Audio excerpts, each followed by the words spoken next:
మీ business ఏదైనా మీ ఊర్లో promotion చేయాలంటే అది సుమన్ టీవీతోనే సాధ్యం. ఇప్పుడే సంప్రదించండి. మా ముఖ్యమంత్రి గారు నారా చంద్రబాబు నాయుడు గారి ఆశీస్సులతో మా యువ నాయకుడు విద్యాశాఖ మంత్రి నారా లోకేష్ గారి సహకారంతో అలాగే మా ఉప ముఖ్యమంత్రి పవన్ కళ్యాణ్ గారి సహకారంతో ఈరోజు ఈ కార్యక్రమం ఏర్పాటు చేయడం జరిగింది. ముఖ్యంగా ఆటో డ్రైవర్లకైతే ఏమి, మ్యాక్సీ క్యాబ్ డ్రైవర్లకైతే ఏమి గతంలో కేవలం 10,000 రూపాయలు మాత్రమే వేసేవాళ్ళు.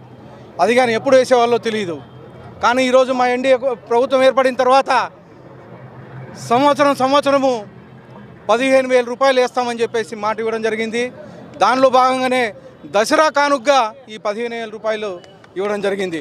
ముఖ్యంగా దీనికి మా అనంతపురం అర్బన్ నగర ప్రజల తరపున అలాగే మా అనంతపురం అర్బన్ ఆటో డ్రైవర్లు మ్యాక్సీ క్యాబ్ డ్రైవర్ల తరపున ప్రత్యేకంగా మా ముఖ్యమంత్రి వర్యులకు నారా చంద్రబాబు నాయుడు గారికి ధన్యవాదాలు తెలుపుకుంటున్నాం. దాదాపు ఈరోజు 2,90,000 మంది లబ్ధిదారులు లబ్ధి పొందుతున్నారు. అలాగే దాదాపు 436 కోట్లు ఈరోజు ఆటో డ్రైవర్లకైతేమి మ్యాక్సీ డ్రైవర్లకైతేమి క్రెడిట్ అవుతున్నాయి. గతంలో మాదిరిగా మాట ఇచ్చి ఎప్పుడు 5 ఏళ్ళకి ఒకసారి క్రెడిట్ చేసే పరిస్థితి లేదు. వచ్చే సంవత్సరం కానీ ఇదే అక్టోబర్ 4వ తేదీన మళ్ళీ 15,000 రూపాయలు క్రెడిట్ చేస్తున్నాం. మా ముఖ్యమంత్రి వర్యులు నారా చంద్రబాబు నాయుడు గారు ఏదైతే చెప్తారో అది చేసి చూపిస్తామని చెప్పేసి తెలియజేయడం జరిగింది.